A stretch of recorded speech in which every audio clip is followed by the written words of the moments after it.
Observando o nosso reflexo no espelho, inevitavelmente nos vemos frente a frente com a nossa imagem. Contudo, tal reflexão interna pode nos forçar a encarar traços que gostaríamos de ignorar. Ao contrário de um bajulador, o espelho não oculta a verdade, mas a exibe de maneira clara e direta. Muitas vezes, essa face que mantemos oculta do restante do mundo é resguardada por uma persona, uma máscara social. Carl Jung, reconhecido psicólogo analítico, caracteriza a persona como o disfarce que vestimos ao nos relacionarmos com o mundo. Essa noção deriva das máscaras teatrais usadas por atores em cena para personificar vários personagens. A premissa principal é que cada pessoa assume diferentes papéis, posicionados entre o nosso ego individual e as exigências da sociedade.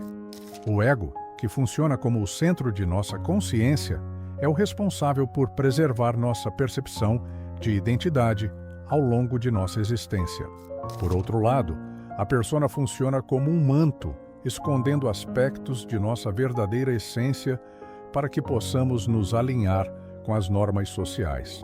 Neste vídeo, vamos abordar, sob a ótica da psicologia junguiana, como nossa máscara funciona e como integrar ela mais facilmente em nossas vidas. Jung sugere que a persona é essencial para a interação social. Em diversas situações, usamos diferentes máscaras que adaptamos conforme as circunstâncias do dia a dia.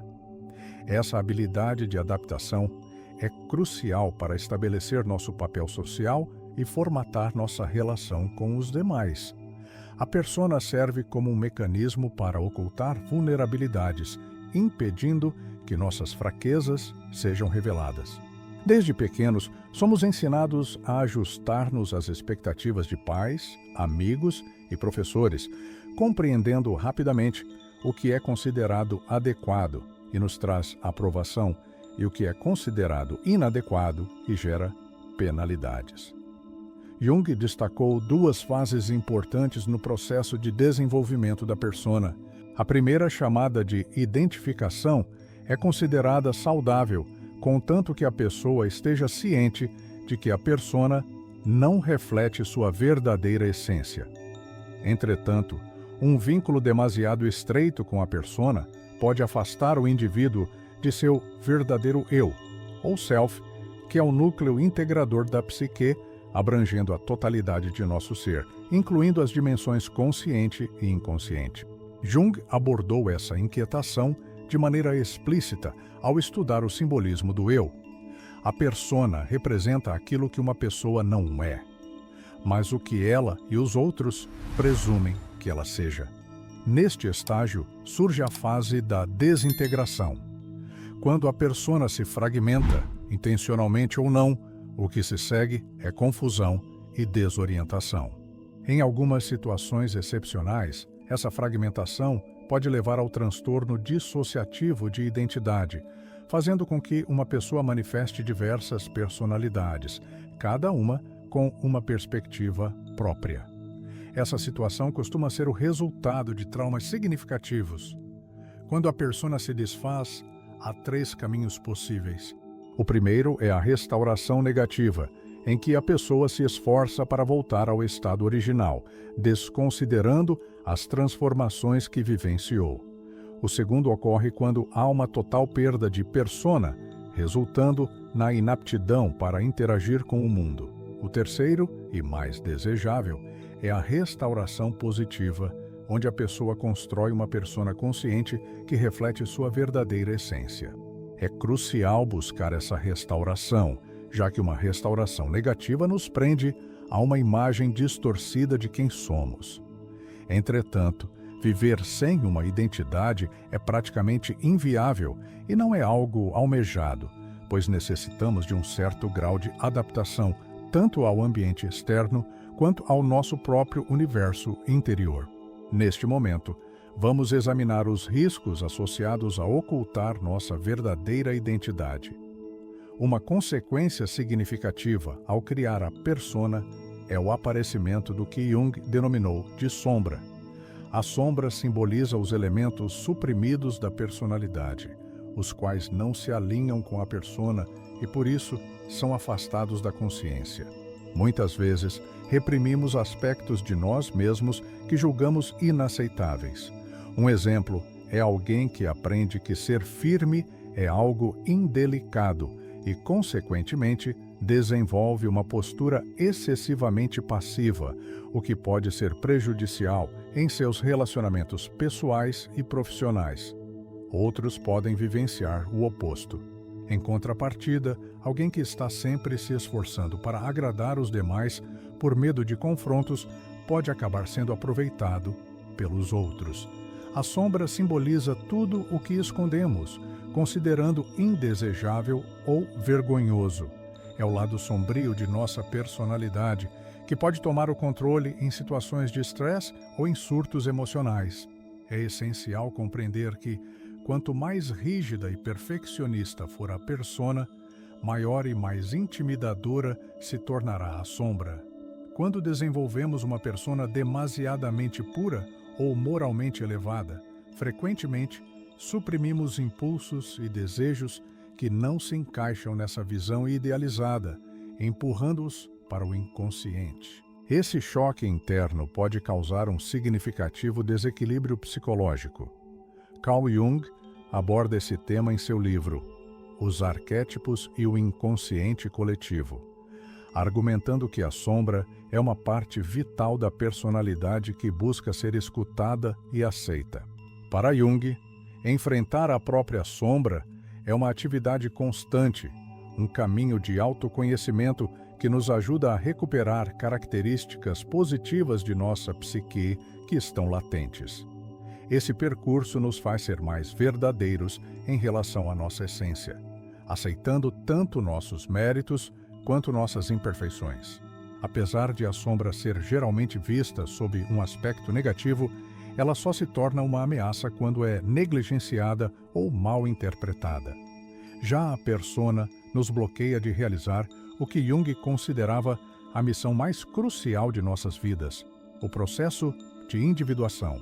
Esse processo nos conecta ao nosso eu autêntico, trazendo à luz aspectos inconscientes que se revelam por meio dos sonhos, da reflexão e da imaginação ativa.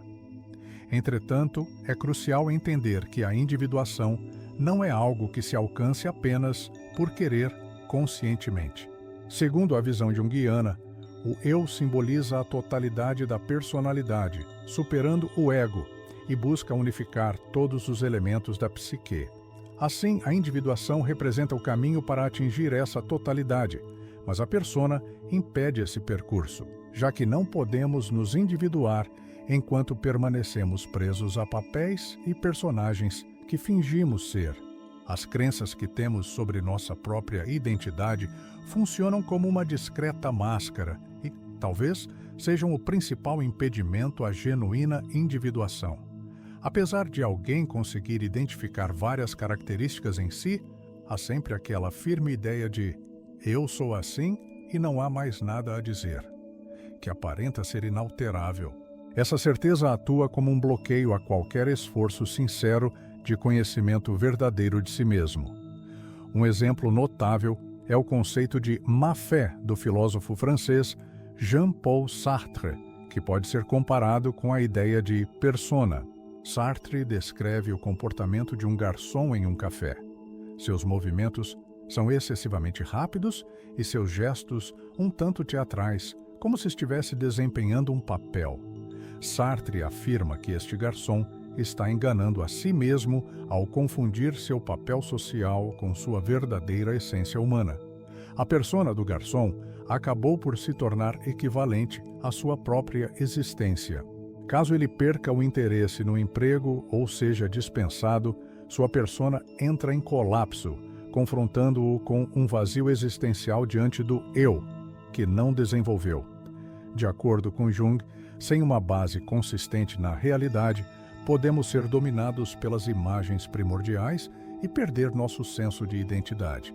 Ele argumenta que a individuação visa remover as camadas enganosas da persona e, ao mesmo tempo, evitar a forte influência dos arquétipos, que são estruturas pré-existentes do inconsciente coletivo. Os arquétipos, ou imagens primordiais, refletem padrões comuns de comportamento e experiências. Para entender isso, é necessário examinar mais profundamente o modelo psíquico proposto por Jung.